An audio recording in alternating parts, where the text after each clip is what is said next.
talk about teaching. How do we get our students eaten out of the palm of our hand? Well, with Red here, ever since I first met her, I treated her with respect. I treated her the way a chicken wants and deserves to be treated. And so she lets me pick her up and handle her as I need to. I don't mean to suggest that our students are dumb clucks or bird brains or anything so corny as that. But I would like to suggest that respect is a useful notion that we can hang on, that can give us a lot of mileage in our classrooms as far as students growing to feel like it's a good place to be. The climate of the classroom is good when we treated students with respect. Now, what are some practices that we can use in the classroom to take that abstract notion of respect and make it for real? One thing to suggest is that names are beautiful music to us. Learning our students' names. How do you do that? Well, before the class starts, review the roster. Get familiar with the names of those who are going to be coming in. Students are going to do introductions. You'll pay attention to the introductions. In discussions, when students are volunteering to speak in class, ask them to give their name to remind you if you haven't learned their name yet. Use their names. It shows respect.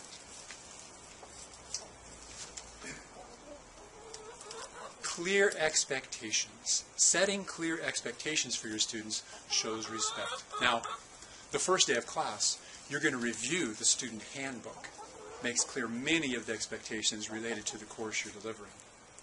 You're also going to, though, give expectations for other things. For example, you may want to set an expectation for your students about response time for emails they may send to you. Telling them clearly, it'll be 36 hours, it'll be 24 hours, whatever you choose. Setting a clear expectation is a respectful thing to do. We all like to know what's going to happen, what we can expect. Our students appreciate it when we show them respect in this way. Next, when you give a party at your house, you make sure that the guests know each other, that they introduce each other and have a chance to get to know each other. In your class, you do the same thing. You plan into your class structure so that students can work together.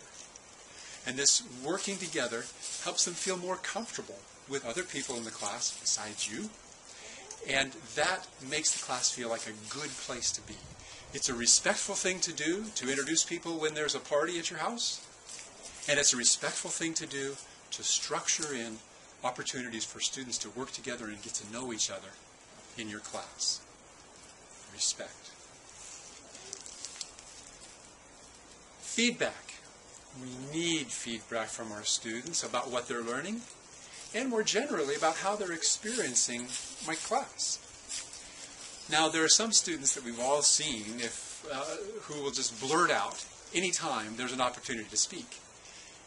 And those same students might be ones that will come up to you after class and want to iron out problems that they're having.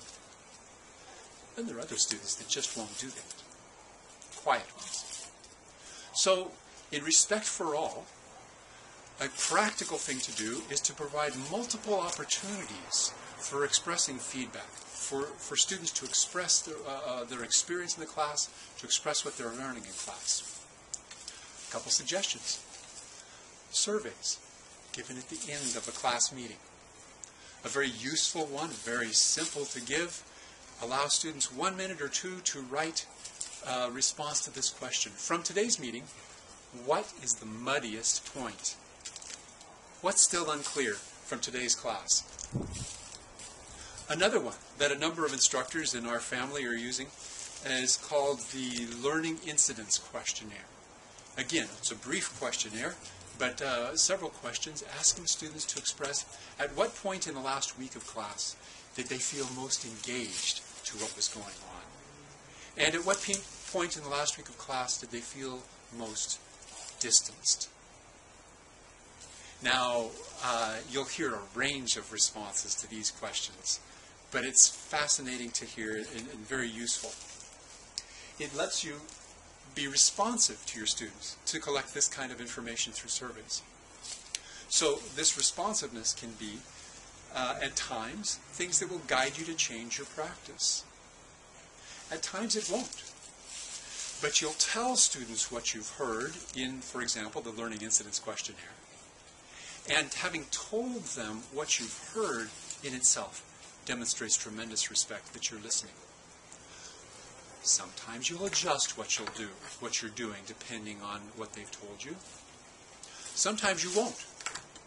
And when you don't, you'll give them rationale for why you do things the way you do. That's respectful. The Muddiest Point Questionnaire.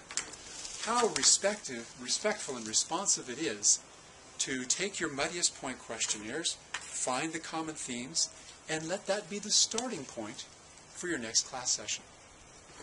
Students know you're listening, you're responding, they feel respected, they're ready to work with you. Let's talk about teaching.